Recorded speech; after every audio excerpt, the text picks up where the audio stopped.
ganap nga, ay maaga nga ako nagising at ilang araw na nga lang napansin ko ay magbe-birthday na nga ako. Ay Diyos ko, tutuwa na yung Billy, buti na lang hindi masyadong halata, naksyuta. Pagkaligo ko nga ay hindi na nga ako nag-makeup at dumiretso na agad ako sa sasakyan para makapagbiyahe na nga ako papunta sa Samjihan. Marami kasing staff namin ngayon ang day off, kaya naman napag-isipan ko nga na magjo-duty ako ngayong araw. Grabe, hinating gabi na nga kami sa pag-uwi at anong oras na rin ako nakakatulog, pero kailangan ko pa rin gumising na maaga para makapag-duty nga. Kaya na nga, fast forward, ngayong araw nga pala ay palengke day kaya masyadong maraming tao dito. Tingin ko nga ng office ay nag-makeup lang muna ako ng very light, baka hindi kasi nila ako makilala. Hindi na nga fast forward, nakapag-ayos na nga ako, pabango na lang talaga ang kulang, buti na lang lagi kong bitbit itong Friscia ng Mysteries M. Shake ko muna yan bago gamitin at 3 to 5 hours ang tinatagal ng amoy. Ipagka-fruity na floral nga ang amoy niyan at perfect na perfect kaya get lucky nyo na din. Limutan ko palang banggitin na ngayong araw nga pala ang unang beses na sasahod yung mga staff namin sa Samjihan. Sobrang nakaka-proud lang talaga sa sarili na ngayon ay ako na nga ang nagpapasahod after ng 5 taon na pagtatrabaho at paghihirap ko nga sa abroad. Totoo nga yung sabi nila na nakikita daw ni Lord lahat ng paghihirap natin. Kaya naman thank you so much Lord sa lahat ng biyaya at trabaho na meron ako ngayon. Maya-maya lang din naman ay dumating na nga itong mga parents ko na si Angelo at si Angeline Mapagmahal na meron nga dalang paksiw. Kain na nga sana ako dahil naamoy ko yung paksiw ni nanay, pero maya-maya ay meron na nga akong dumating na bisita at kinuha na nga niya yung sahod niya.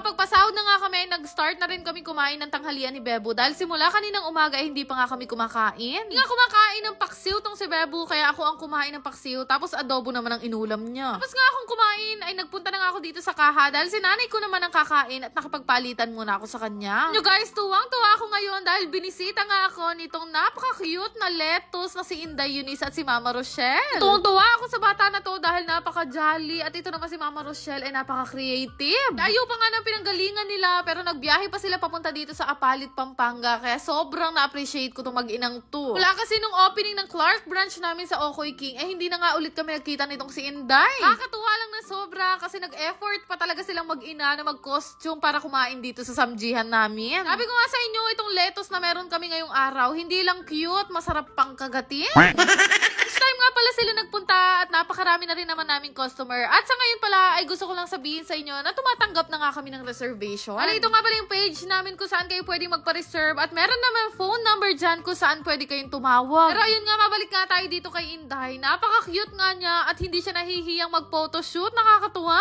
Kahit napakarakal ng ginagawa ko, hindi ko na siya napigilang hindi puntahan. Sa sobrang bibo kasi ng bata na to, kahit hindi nga niya kilala, nakikikanta din siya. Sko, ganito yung mga tipo ng bata na kapag ka nakasama mo, mamomotivate ka ring mag-anak. Serious! Sobrang sarap niya kasing yakapin at sa lahat ng lettuce, siya ang pinaka-paborito ko. Naksyuta. Kuha sa kanila kahit gaano kamahal ang lettuce kung ganito naman kaganda, bakit hindi ko bibili? Kaya din ay nagpaalam na nga sa akin si Mami Rochelle at nakakatuwa dahil binigyan niya pa ako ng regalo. Kaalis na nga itong si Inday, kami naman ang umalis nitong si Bebo at nagmotor na nga lang kami dahil malapit lang naman yung pupuntahan namin. Diyos ko, para rugo kami nagmamotorcade dito sa Apalit dahil habang nasa daan kami, binubulyawan kami. Mga nakakilala pa nga sa amin pero maya-maya lang din ay pumasok na nga kami dito sa Mr. DIY nitong si Bebo. Napakarami pa nga namin kulang na gamit sa resto kaya naisipan talaga namin ngayong araw na nga to isingit. Nga lang din ako nakapasok sa Mr. DIY, grabe napakarami palang mabibili dito. Kung nga kami magpunta dito ay nilista na nga namin dalawa ni Bebo kung ano yung mga bibilhin namin. As usual, hindi rin nasunod dahil kahit yung mga hindi kailangan nabili din namin. Naksyuta.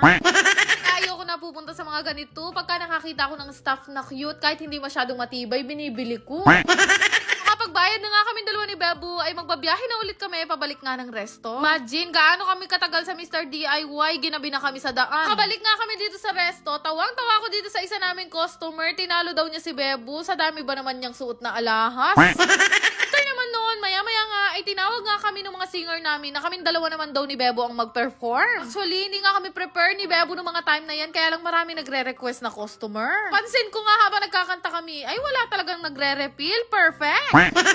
So, maya-maya nga, nagulat nga ako at naisahan ako ng buong staff namin dahil meron pala silang pin-refer na surprise sa akin. Happy birthday, King Mecca!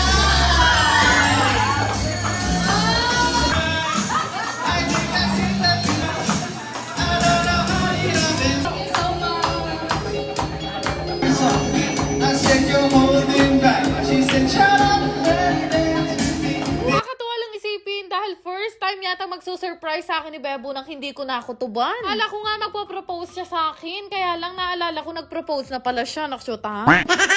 Maraming salamat sa aking heart and soulmate family. Guys, lilinawin ko lang sa inyo na hindi ko pa po birthday, sa March 16 pa po talaga. Maraming salamat po sa lahat ng bumabati sa akin at nagbibigay ng mga regalo kahit hindi ko pa birthday. Nakshuta kayong lahat.